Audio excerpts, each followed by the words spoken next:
Coach Fauché, coach prospère. Coach Fauché, coach prospère. Coach Fauché, coach prospère. Dans cette vidéo, je te donne 4 clés justement pour comprendre comment passer du statut de coach fauché à coach prospère. Je te parle de tout ça dans cette vidéo juste après ceci.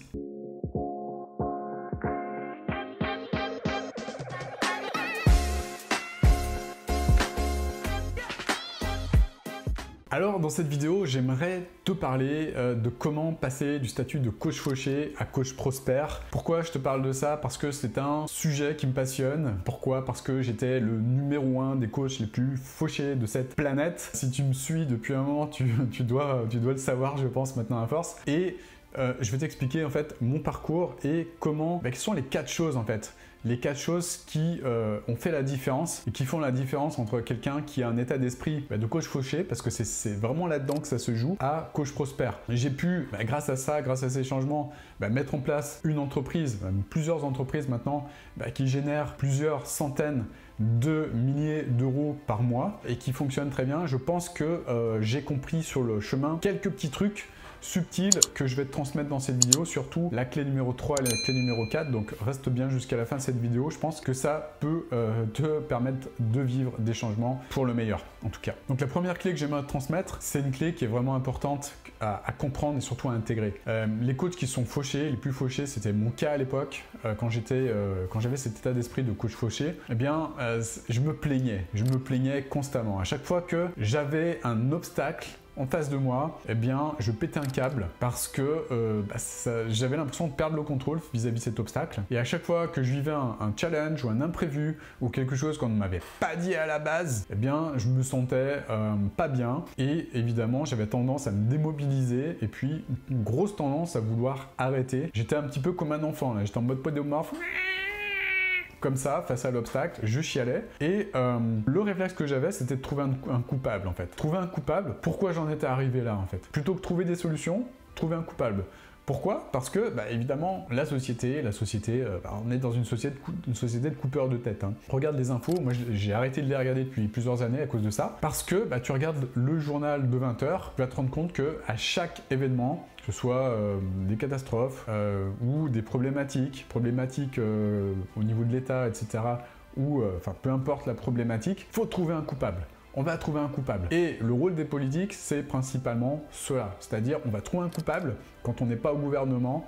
Évidemment, le coupable, c'est le gouvernement ou c'est les prédécesseurs ou voilà, tout ce lot tout ce discours que au fil du temps on commence à connaître, surtout en France. Et moi j'étais câblé pareil, c'est-à-dire que voilà, plutôt que de trouver une solution, se dire ok, comment je pourrais grandir vis-à-vis de ce problème, ce challenge, quels sont les choix qui s'offrent à moi et comment je pourrais facilement contourner cette difficulté, comment je pourrais en grandir de cette difficulté, je chialais. Voilà, j'étais en mode pédomorphe comme un gosse parce que c'était plus facile, parce que évidemment c'est comme ça que j'ai grandi et dans cette société qui est câblée un petit peu comme cela, il faut le dire, en étant honnête. Depuis, j'ai évolué quand même. Merci mon Dieu, j'ai grandi et j'ai compris quelques subtilités qui font maintenant la différence. Comme par exemple se dire, ok, maintenant j'ai un obstacle, comment je pourrais trouver des solutions pour le surmonter en fait, facilement. Quelle est la solution la plus rapide, qui peut me permettre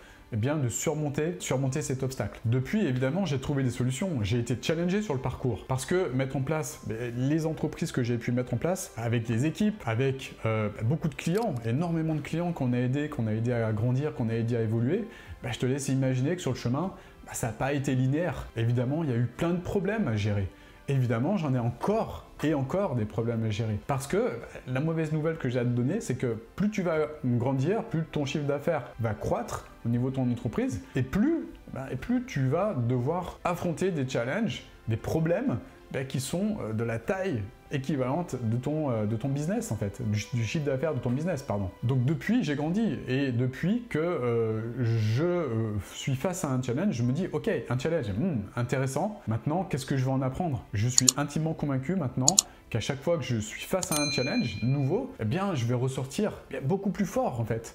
Parce que je vais apprendre, parce que je vais grandir. Et ce qu'on apprend à nos clients, c'est ça, c'est comment aller prendre l'énergie de cet obstacle et la prendre et la réintégrer pour pouvoir grandir et devenir à chaque fois une personne beaucoup plus forte. Et ça s'apprend.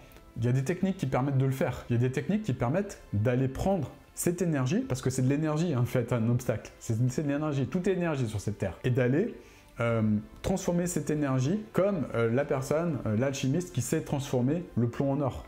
Et cette énergie-là, négative, on la transforme en énergie positive, on la réintègre pour pouvoir grandir et franchir des niveaux.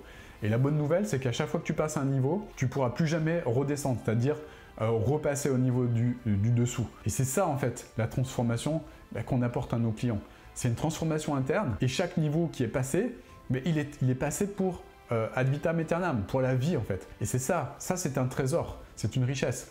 Maintenant, moi pareil, j'en ai franchi des niveaux, j'en ai franchi plein et je suis intimement convaincu que même si tout s'écroule, même si mon business s'écroule, avec ce que je sais maintenant et ce qu'il y a dans mon cerveau, demain, je peux reconstruire un nouveau business sans aucun problème et je suis intimement convaincu que dans les 3 à 6 mois, je peux revenir au même niveau que celui que j'ai maintenant actuellement, dans n'importe quel domaine.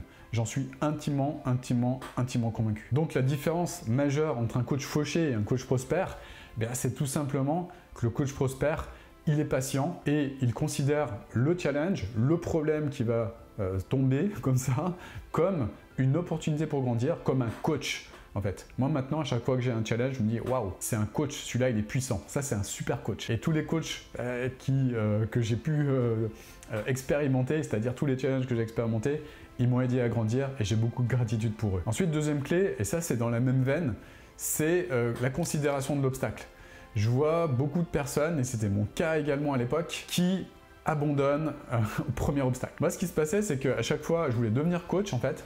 Je voulais devenir coach et à chaque fois que je tombais sur un obstacle, pareil, je t'apprends rien de nouveau, je chialais en fait. Je chialais et je me disais « Oh non, mais jamais j'y arriverai quand même, la montagne elle est trop haute pour moi et j'arrête, je préfère arrêter parce que c'est trop dur. » Voilà, j'avais ce discours-là et évidemment, est-ce que c'est avec un discours comme ça qu'on peut aider d'autres personnes à avancer en fait? Non, évidemment. Je voulais faire du coaching et j'avais le mindset, c'est-à-dire l'état d'esprit d'un bébé de 1 mois en fait. Je suis désolé de dire ça, mais c'est exactement ce que je vivais, c'était exactement ce que j'étais en fait. J'étais un bébé de 1 mois au niveau de mon mindset et je voulais aider des personnes en fait à monter au sommet de la montagne avec cet état d'esprit. Et là où je suis encore plus désolé, c'est de constater que énormément de personnes sont pareilles que moi à l'époque. C'est-à-dire que il y a plein de personnes qui croient vouloir, qui veulent faire du coaching et qui abandonnent au premier obstacle. Premier petit obstacle. Il faut aller parler à des gens. Attention, aller parler à des gens, en fait, pour proposer, pour écouter ces personnes, parler d'un problème que potentiellement on peut les aider à résoudre. Et c'est flippant, oui c'est flippant au départ, bien sûr c'est flippant, mais on abandonne à ce stade. Waouh, tu veux devenir coach? Ça va être compliqué en fait. Tu veux devenir coach et tu ne veux pas parler à des gens en fait. Ça risque d'être compliqué. Tu n'aimes pas forcément parler aux gens. Apprends à parler aux gens. Tu es quelqu'un d'introverti. Moi aussi, je l'étais. J'étais méga introverti en fait. Apprends à t'ouvrir aux autres en fait. Ça s'apprend. Ça fait partie en fait des choses qui nous permettent de croître. Moi, j'étais quelqu'un d'ultra introverti à l'époque. Et évidemment, petit à petit, j'ai appris à changer, j'ai appris à grandir, à évoluer. Et l'excuse que j'entends beaucoup, c'est « ça correspond pas à mes valeurs, tu comprends? Moi, j'ai toujours été comme ça. Mais moi aussi, j'ai toujours été introverti. Putain, ça m'a pas empêché de faire du coaching, d'aller échanger avec les gens, d'apprendre à aller vers les autres et échanger en fait. Et j'ai appris. Pourquoi? Parce que mon rêve était important. Mon rêve, c'était mettre en place une entreprise de coaching prospère et qui me permette de vivre la vie de mes rêves. Et mon rêve était tellement grand, tellement important que je l'ai mis en priorité. Et j'ai arrêté de me raconter ces histoires, que c'était pas fait pour moi, que j'étais pas comme ça, que l'histoire que j'ai décidé de me raconter, c'était la nouvelle histoire, c'est à partir de maintenant, je deviens une personne qui s'ouvre en fait. Petit à petit, je vais ouvrir mon cœur, je vais m'ouvrir aux autres, je vais les comprendre, je vais échanger avec ces personnes. Et c'est ça, aimer les gens, c'est les comprendre, c'est aller échanger avec, comprendre ce qu'elles vivent, ces personnes, pour pouvoir leur apporter une réponse. On ne peut pas leur apporter de réponse si on n'échange pas avec elles. Et ça, c'est vraiment super important. C'est des petits challenges. Pour moi, à l'époque, c'était un gros challenge. Je me disais, waouh, aller parler des personnes que je ne connais pas, c'est compliqué. Puis petit à petit, je l'ai fait, j'ai appris à le faire et j'ai appris à aimer faire ça. Et je suis devenu la personne, une nouvelle personne qui, pour qui aller parler à des inconnus, c'était dans ma zone de confort. C'était du fun. Maintenant, je m'amuse en fait en le faisant. Je m'amuse dans une soirée par exemple où je ne connais personne, à aller faire connaissance avec des personnes que je ne connais pas.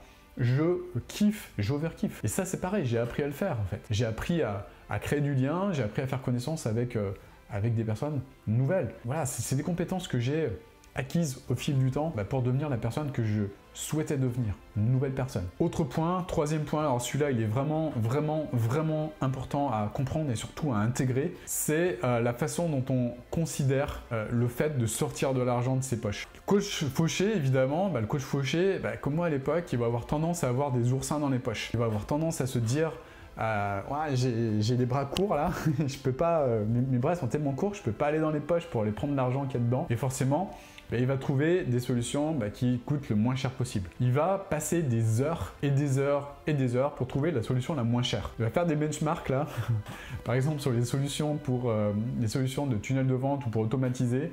Putain, ça j'étais fort là-dedans. Hein. Passer des heures et des heures et des heures et des heures à trouver une pauvre solution la moins chère. Évidemment, celle qui va demander le plus de temps de développement pour adapter des modules et des machins. La solution évidemment la moins complète, qui va demander le plus de réflexion pour essayer de trouver les solutions compatibles pour enrayer les problèmes que ça génère. Et au final, je faisais ça, je passais des heures et des heures à benchmarker, essayer de gagner 50 balles. Je te parle de 50 balles par mois là sur des solutions. Je prenais la moins chère et j'étais content parce que j'avais l'impression de gagner 50 balles. Mais j'avais quand même l'appréhension de dépenser 50 balles parce que c'est des solutions à 50 balles. En me disant, ouais, super, je vais trouver des solutions intermédiaires parce que hors de question que je paye 100 balles par mois pour ça. Pour te donner une idée à quel point j'avais cet état d'esprit du fauché, quoi. Et je me disais que voilà, c'est important de pas donner de l'argent à des sociétés comme ça parce que enfin, j'ai tout un tas de raisons complètement farfelues parce que cet argent était mieux sur mon compte. Sauf que ce que je comprenais pas à l'époque, c'est que cet argent-là, c'était un investissement en fait. C'était pas une putain de dépense, c'était un investissement.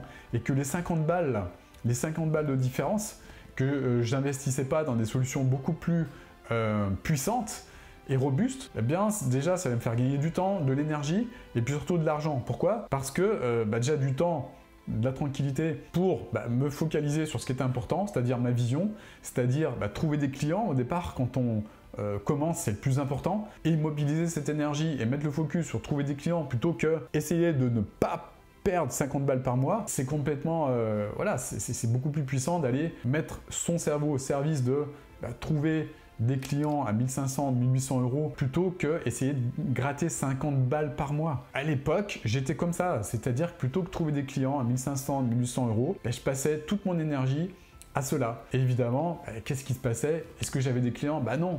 Pourquoi? Parce que je dégageais cette stupide énergie de manque du gratteur, là, du gratteur de gratuit ou du gratteur de 50 balles. J'ai beaucoup de personnes qui me posent la question, mais les abonnements, les tunnels de vente, machin, ouais, ça coûte cher, c'est 100 balles par mois. Oh, qu'est-ce que c'est cher? Je dis, attends, stop, arrête ton délire. Compare avec un commerce, compare avec un boulanger. On prend l'exemple d'un boulanger, tiens. Et j'ai beaucoup de tristesse actuellement de voir de ce qui se passe chez les boulangers. Ça me met les boules, vraiment. Pourquoi? Parce que les boulangers, déjà, j'adore les personnes qui sont passionnées par leur métier, j'adore tout ce qui est artisanat, j'ai beaucoup d'admiration pour ces personnes, et ce qui me tue, c'est de voir le nombre de charges qu'elles subissent. Elles ont des charges au niveau de leur local. Combien ça vaut un local? Ça vaut super cher, il y a un loyer, ça vaut plus de 100 balles par mois. Hein. Ensuite, des charges de personnel. Quand elles veulent vraiment, c'est des personnes qui se lèvent déjà très tôt, qui ont besoin d'un personnel pour être à la caisse par exemple. Ça c'est pas gratuit, il y a beaucoup de charges sociales. Hein. Troisième point, matières premières. Elles doivent acheter de la farine, elles doivent acheter du sucre, elles doivent acheter plein de matières premières. Le coût de matières premières actuellement explose et c'est des personnes qui sont prises à la gorge. Il y a aussi du matériel, un four, ça coûte combien un four? Un pétrin, ça coûte combien un pétrin? Ça coûte des milliers d'euros. Pareil, quelle est leur facture d'électricité à ces personnes? Évidemment, c'est plusieurs milliers d'euros et ça augmente. L'énergie explose maintenant, le coût d'énergie explose. Et quand une personne me dit oh, 100 euros c'est trop cher pour développer un business, je dis putain, mais t'as pas de local, t'as pas de matière première, t'as pas de coût d'énergie, t'as pas de coût de personnel, t'as zéro coût, t'as juste 100 balles par mois.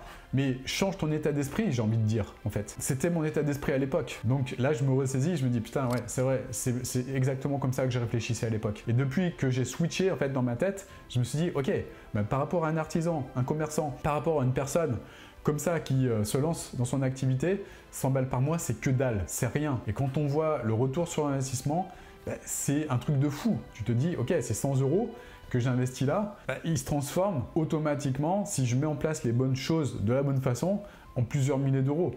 Donc un retour sur investissement, ROI, bah, positif, de plus de 2, 3, 4, 5, 10, 14. Et ça n'a pas de prix. Je veux dire, de considérer qu'un business de coaching, c'est le type de business le plus rentable qui existe en fait. Pourquoi? Parce qu'il n'y a quasiment aucun frais. Et quand une personne elle me dit « Waouh, 100 balles par mois, je vais trouver une solution beaucoup plus cheap parce que quand même 50 balles, il y a des solutions à 50 balles. Oui, mais ce qu'on ne dit pas, c'est qu'il y a des solutions à 50 balles auxquelles il faut rajouter 20 balles pour envoyer des mails correctement. Il faut rajouter des add-ons pour les designs, il faut rajouter plein de choses. Au final, bah, tu vas rajouter 30, 40 balles, tu vas être peut-être un petit peu moins cher, mais au niveau des résultats, bah, tu seras vraiment en dessous des solutions les plus chères et les plus pérennes en fait. Cheap always cost the most. Le gratuit ou le cheap ou ce qui coûte pas cher, c'est toujours ce qui va te coûter le plus cher sur le long terme. Donc ce qui a été salvateur pour moi, c'est de changer en fait le mot dépense en mot investissement. Quand j'ai fait ce changement et cette association, bah, ça a tout changé évidemment. Pourquoi? Parce que c'est un investissement. On investit sur soi, on investit dans du matériel, enfin c'est pas du matériel, ce sont des logiciels par exemple, des outils plutôt. Et investir dans des outils, évidemment, si on a une vision long-termiste, si on se dit ok, je le fais pour construire mon rêve, bah, c'est un investissement sur moi, évidemment ça change tout. Pareil pour les accompagnements, pareil pour les mentors qu'on choisit, évidemment c'est exactement la même chose. Évidemment qu'une personne que tu vas payer 10 fois moins cher, n'aura pas forcément l'expérience d'une personne qui aura une tarification haut de gamme. Et au niveau des résultats, évidemment ça change tout. Et le plus important, c'est de regarder les témoignages. Les témoignages, pareil, pour un accompagnement de coaching, regarde les témoignages. Parce que avoir un discours sexy, faire rêver les gens, tout le monde peut le faire. Par contre, regarde les témoignages. Est-ce qu'il y a des témoignages? Et pas uniquement des témoignages avant que la personne commence l'accompagnement. Je répète, pas uniquement des témoignages avant que la personne commence l'accompagnement, mais des témoignages après. La transformation, c'est ça qui est le plus important. Voilà, j'ai terminé vis-à-vis de cette vidéo. J'espère qu'elle t'a apporté de la valeur. Si c'est le cas, mets un grand like pour m'encourager à en faire d'autres. Et puis, dernier point, j'ai créé pour toi une formation qui explique comment prendre l'autoroute justement du succès. L'autoroute qui va te permettre de devenir un ou une coach prospère. Regarde cette formation, elle est juste en dessous. Et inscris-toi pour la regarder. Je t'assure qu'elle va te permettre de gagner un temps énorme sur le parcours. Voilà, je te dis à bientôt pour une nouvelle vidéo. Ciao, ciao!